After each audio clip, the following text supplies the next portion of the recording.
ஈரோடு அம்மாச்சி சமையல் கிச்சனில் என்ன பண்ண போகிறோம் அப்படின்னு பார்த்தீங்கன்னா, வெண்டைக்காயை வச்சுட்டு ஒரு சூப்பரான மசால் வறுவல் தான் பண்ண போகிறோம். அந்த மசால் வறுவல் வந்து, அதாவது வெண்டைக்காய் அப்படின்னாலே நிறைய பேருக்கு பிடிக்காது, ஏன்னா வளவளப்பு தன்மை இருக்கும் அப்படின்றதுனால. அந்த மாதிரிலாம் இல்லாமல் நம்ம என்ன பண்ண போகிறோம், நல்ல இஞ்சி பூண்டு மசாலெலாம் கொஞ்சம் போட்டு அதை நல்லா பசங்களுக்கு பிடிச்ச மாதிரி நம்ம செஞ்சுட்டு, அதையே நம்ம வந்து ஒரு லஞ்ச் பாக்ஸ் ரெசிபியாகவும் சாதம்லாம் போட்டு கிளறி கொடுக்கலாம். நல்ல டேஸ்ட்டாக அட்டகாசமாக இருக்கும். வாங்க இந்த வீடியோவில் போய் நம்ம அதை எப்படி செய்யலான்னு பார்ப்போம். அதுக்கு முன்னாடி நம்மளுடைய சேனலில் நான் வந்து 12 வகையான பொடி வகைகளும் இன்ஸ்டன்ட் மாவு வகைகளும் சேல் பண்ணிகிட்ருக்கேன். உங்களுக்கு வேணும் அப்படின்னு நினச்சிங்கன்னா வெப்சைட் வாட்ஸ்அப் டீட்டெயில் உங்களுக்கு தரேன். அதில் ஆர்டர் பண்ணிங்கன்னா கொரியர் மூலயமா உங்கள் வீட்டுக்கே உங்கள் வீடு தேடி வரும். அந்த பொருட்கள் எல்லாம் நல்ல சேஃப்டியாக உங்களுக்கு வரும். இன்றைக்கி வந்து நல்ல ஒரு சூப்பரான ஒரு வெண்டைக்காய் மசாலா ஒன்று பண்ண போகிறோம். அந்த மசாலாவுக்கு நல்ல 2 டேபிள் ஸ்பூன் அளவுக்கு எண்ணெய், கடலெண்ணெய் இல்லைன்னா நல்லெண்ணெய் எது வேணாலும் ஊற்றிக்கோங்க. வெண்டைக்காய் மசாலா வறுவலுக்கு ஒரு 1/2 ஸ்பூன் அளவுக்கு கடுகு போட்டுக்கலாம். 1 பிஞ்ச் அளவுக்கு ஜீரகம், 1 ஸ்பூன் அளவுக்கு உளுந்தம்பருப்பு.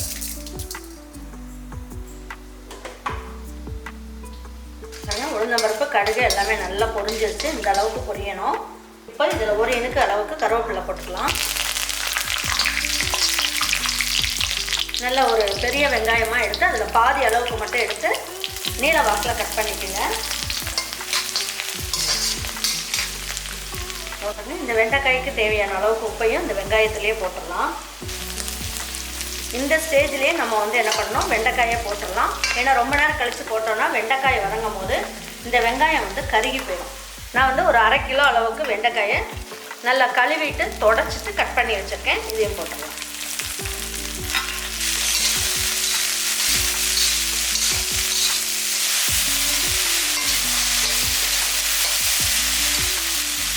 ஒரு 1/4 ஸ்பூனோட கம்மியாக இஞ்சி பூண்டு விழுது போட்டுக்கலாம்.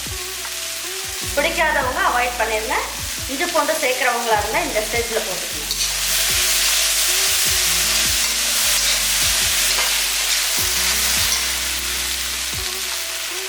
இதில் 1 தக்காளி நான் கட் பண்ணி எடுத்து வச்சுருக்கேன். இதையும் போட்டுக்கலாம். அதாவது இந்த தக்காளியை மட்டும் போடுங்க. இதில் இருக்க தண்ணி எதுவும் வந்ததுன்னா அதை போட வேண்டாம். தக்காளி மட்டும் போட்டுக்கலாம். அப்போ அந்த புளிப்பு டேஸ்ட்டோட நல்லாயிருக்கும்.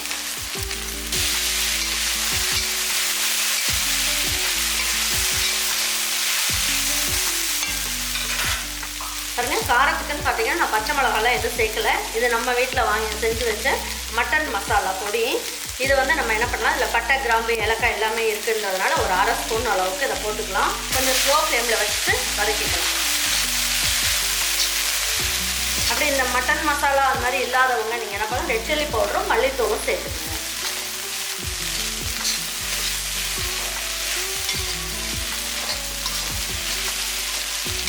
நம்ம வந்து உங்களுக்கு தக்காளி போட பிடிக்கல அப்படின்றவங்க கொஞ்சமாக புளி கூட கரைச்சி லேசாக ஊற்றிக்கோங்க, நல்லாயிருக்கும்.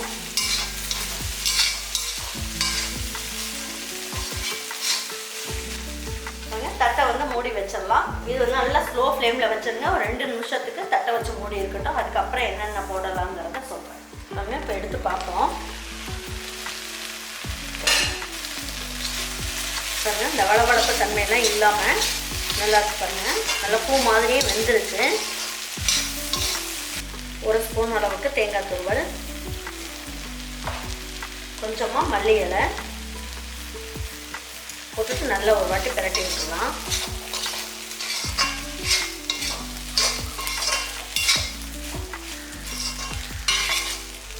இன்னும் 1 நிமிஷம் மட்டும் தட்டை வச்சு மூடி வைக்கலாம். பாருங்க, இப்போ எடுத்து பார்க்கலாம். வெண்டைக்காயெல்லாம் நல்லா வெந்து ரொம்ப நல்லா வந்துடுச்சு. இப்போ பாருங்கள், எல்லாம் ஓப்பன் பண்ணிட்டோம் இல்லைங்களா. 1 நிமிஷத்துக்கு இது அப்படியே இருக்கட்டும். இந்த வேர்த்து வந்த தண்ணியும் என்ன ஆகிடும், நல்லா இஞ்சிட்டு ரொம்ப நல்லாயிருக்கும்.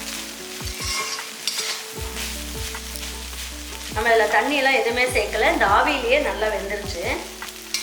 பாருங்கள், நல்லா சூப்பராக ரெடி ஆகிடுச்சு. வாங்க இப்போ இதை எடுத்து வச்சு பரிமாறுவோம். இதுலேயே நம்ம சாதமாக எப்படி லஞ்ச் பாக்ஸுக்கு கிளறலாங்கிறதையும் நான் உங்ககிட்ட சொல்கிறேன்.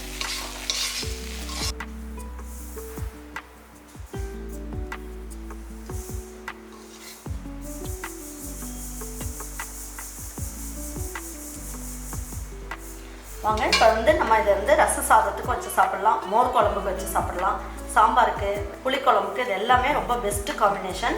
வாங்க இப்போ இதில் நான் உங்களுக்கு சாதம் போட்டு லஞ்ச் பாக்ஸுக்கு எப்படி எடுத்துகிட்டு போகலாங்கிறத சொல்கிறேன். கொஞ்சமாக உப்பு மட்டும் சேர்த்துக்கலாம். அதாவது நீங்கள் சாதத்தில் உப்பு போட்டு வடிக்கிறவங்களாக இருந்தால் உப்பு சேர்க்க வேண்டாம், இல்லைன்னா ஒரு பிஞ்ச் அளவுக்கு உப்பு சேர்த்துக்கலாம். கிளறி விட்டுட்டு உங்களுக்கு எந்த அளவுக்கு சாதம் வேணுமோ அதில் போட்டுக்கலாம்.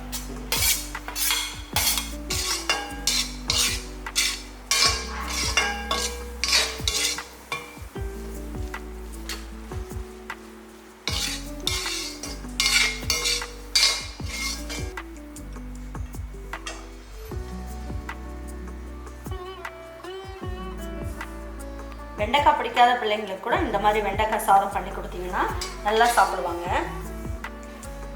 பாருங்கள், சூப்பரான வெண்டைக்காய் மசால் வறுவலும் அதுக்கு பார்த்தீங்கன்னா லஞ்ச் பாக்ஸுக்கு ஒரு வெண்டைக்காய் சாதமும் செஞ்சாச்சு. பாருங்கள், நல்ல ஒரு நான் சொன்ன மாதிரியே ஒரு சூப்பரான வெண்டைக்காய் மசால் வறுவல் செஞ்சாச்சு. இந்த மசால் வறுவல் நம்ம தக்காளியெல்லாம் போட்டு செஞ்சுருக்கோம், அதே மட்டன் மசாலும் போட்டு செஞ்சுருக்கிறதுனால சாப்பாடு போட்டுட்டு நல்லா கிளறி நம்ம சாப்பிடும் போது ரொம்ப நல்ல ஒரு வித்தியாசமான ஒரு டேஸ்ட்டில் ஜம்முன்னு இருக்குது. பசங்களுக்கெல்லாம் இதை கட்டி கொடுத்தீங்க அப்படின்னா கூட வேஸ்ட் பண்ணாமல் சாப்பிட்டு வந்துடுவாங்க. இது வந்து நல்ல ஒரு மோர் குழம்பு, அதுக்கப்புறம் வந்து ரசம் இதெல்லாம் வச்சுட்டு சாப்பிடும் போது சும்மா அருமையாக இருக்கும். அது வந்து லெமன் ரைஸ்க்கு காம்பினேஷன் பக்காவாக இருக்கும். கண்டிப்பாக நீங்கள் உங்கள் வீட்டில் இதே மாதிரி ஒரு வெண்டைக்காய் பொரியலை, அதாவது வெண்டைக்காய் மசால் வறுவலை உங்கள் வீட்டில் இருக்க பிள்ளைங்களுக்குலாம் செஞ்சு கொடுத்துட்டு அவங்களுக்குலாம் பிடிச்சிருந்ததுன்னா லைக் பண்ணுங்கள், ஷேர் பண்ணுங்கள், சப்ஸ்கிரைப் பண்ணுங்கள், மறந்துடாமல் கமெண்ட்ஸ் பண்ணுங்கள். தேங்க்யூ ஃபார் வாட்சிங் ஈரோடு அம்மாச்சி சமையல். தேங்க்யூ.